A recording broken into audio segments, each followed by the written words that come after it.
Bir tadbirkor akamizdan savol bo'lyapti. Savdo sanoat palatasiga a'zo bo'lish kerakmi o'zi? A'zo bo'lish bizga nima foyda beradi degan mazmundagi savol.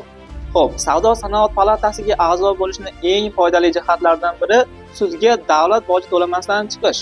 Davlat boji to'g'risidagi qonunning 9-moddasiga ko'ra, savdo sanoat palatasi va uning hududiy boshqarmalari o'z a'zolarining manfaatlarini ko'zlab iqtisodiy sudga da'vo ariza bilan chiqqan taqdirda davlat bojidan ozod etilishi belgilangan.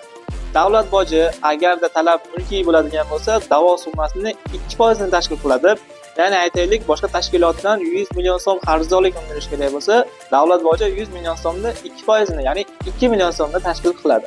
Lekin agarda sizning tashkilotingiz savdo sanoat palatasiga a'zo bo'lsa va sudga savdo sanoat palatasi orqali chiqadigan bo'lsa, siz ariza berganda o'sha da'vo summasi 100 million bo'ladimi, 100 milliard bo'ladimi yoki 100 million dollar bo'ladimi, hech qanday davlat boji to'lamaysiz.